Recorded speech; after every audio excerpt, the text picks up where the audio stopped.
नमस्कार, न्यूज 18 का digital platform देख रहे हैं आप। मैं हूं आपके साथ दिव्या सिंह। बर्फीले और शांत लेह शहर में बुधवार को हुई हिंसा ने पूरे लद्दाख को हिलाकर रख दिया। युवा गुस्सा और असंतोष में सड़कों पर उतर आए। बीजेपी दफ्तर और कई वाहन फूंक डाले। कई सरकारी भवनों को भी नुकसान पहुंचाया। हिंसा में 4 युवाओं के मारे जाने की भी खबर सामने आ रही है। प्रशासन ने पूरे इलाके में प्रदर्शन और सभा करने पर रोक लगा दी है, लेकिन सबसे बड़ा सवाल ये है कि उपद्रव किसने भड़काया। बवाल के पीछे कांग्रेस कनेक्शन क्यों तलाशा जा रहा है। अनशन करने वाले क्लाइमेट एक्टिविस्ट सोनम वांगचुक ने क्या कहा, सरकार की ओर से क्या कहा जा रहा है। तो आपको बता दें कि लेह में आंदोलन के दौरान भूख हड़ताल पर बैठे सोनम वांगचुक ने कहा है कि लेह में ये प्रदर्शन लद्दाख राज्य और छठी अनुसूची में शामिल करने की मांग के लिए किया जा रहा है। 5 सालों में शांतिपूर्ण आंदोलन चला है, 5 सालों से, लेकिन कोई नतीजा नहीं आ रहा है और इसकी वजह से युवाओं में घोर निराशा बढ़ती जा रही है। As I said, it's easy to find a scapegoat, but otherwise you would know, as every citizen in the country knows, that we have been doing peaceful anshans on the path of Mahatma Gandhi since, for 3-4 years. This was my 5th anshan. Why would I go for any violent activities? In fact, if this violence didn't happen earlier, then perhaps it was because of our approach of peace. Now the stage had come where young people were actually criticizing and hurling curses on me, saying that your peace doesn't work, your peace, stay away, we are going to take things in our way. We tried every way possible for that to not happen, but yesterday it was a totally organic, unexpected, out of the blue thing that happened. And I didn't make any mentions of Gen Z etc. to provoke anything. If at all, it looked like that. Just out of nowhere, young people appear. It looked like that, but nothing that I would ever see. हिंसा का तत्काल trigger मंगलवार को हुआ, जब अनशन में बैठे एक 72 वर्षीय बुजुर्ग पुरुष और 62 वर्षीय महिला को अस्पताल में भर्ती होना पड़ा। यही घटना जनरेशन जेड यानी कि जेन ज़ी के सड़कों पर उतरने और उकसाने के लिए कारण बनी है। क्या क्या हुआ, पहले आपको वो बता देते हैं। दरअसल सोनम वांगचुक ने ऑनलाइन प्रेस कॉन्फ्रेंस में बताया है कि बुधवार को लगभग 2000 से 5000 युवा प्रदर्शन स्थल पर पहुंचे। वो पहले प्रार्थना और भाषण कार्यक्रम में शामिल हुए, लेकिन कुछ युवा नारेबाजी करते हुए सड़कों पर उतर गए और फिर हिंसक हो गए, यानी कि हिंसा भड़क गई। इस दौरान पुलिस और सीआरपीएफ की गाड़ियों को आग के हवाले किया गया और बीजेपी कार्यालय भी जल गया है। जो हुआ वो बहुत दुखद है। 3 से 4 युवाओं की इस घटना में मौत हो गई है। ये अप्रत्याशित था। हजारों लोग अचानक सड़कों पर निकले और स्थिति नियंत्रण से बाहर हो गई। इस दौरान हिल काउंसिल के ऑफिस भी आग के हवाले कर दी गई है। फर्नीचर जलकर राख हो गया और वहीं पर काम करने वाले मजदूर किसी तरीके से भागकर अपनी जान बचाए। आपको बता दें कि कई जगहों पर गाड़ियों के शीशे तोड़े गए और कई गाड़ियों को भी आग के हवाले कर दी गई है। नतीजा ये हुआ कि लेह में धारा 163 लगा दी गई और उसके बाद कारगिल में बंद का आह्वान किया गया है।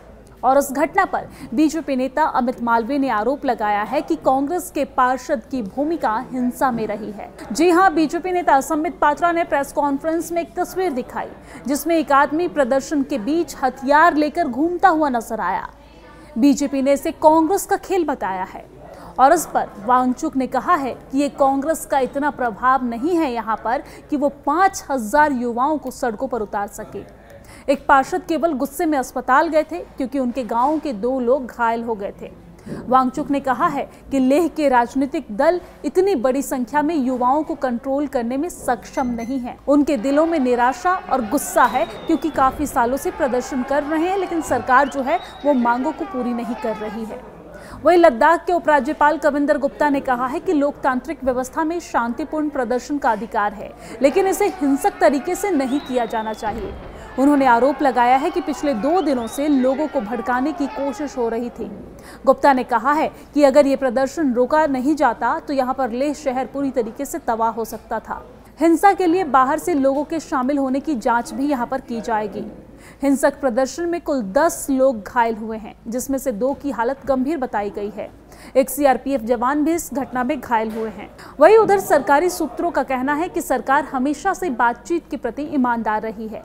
बातचीत पहले ही 6 अक्टूबर के लिए तय थी, लेकिन उसे 25 से 26 सितंबर को औपचारिक वार्ता के लिए आगे बढ़ाने की योजना थी।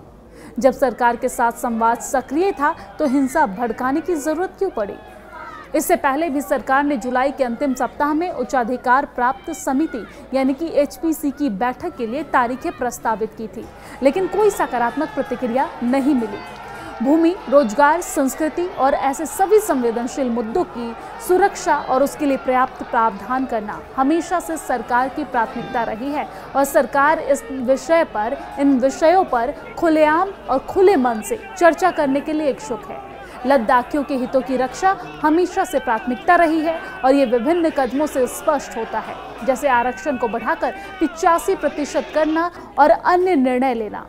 चर्चा खुले मन से और मित्रतापूर्ण माहौल में होनी चाहिए, न कि विरोध संबंधों की तरह।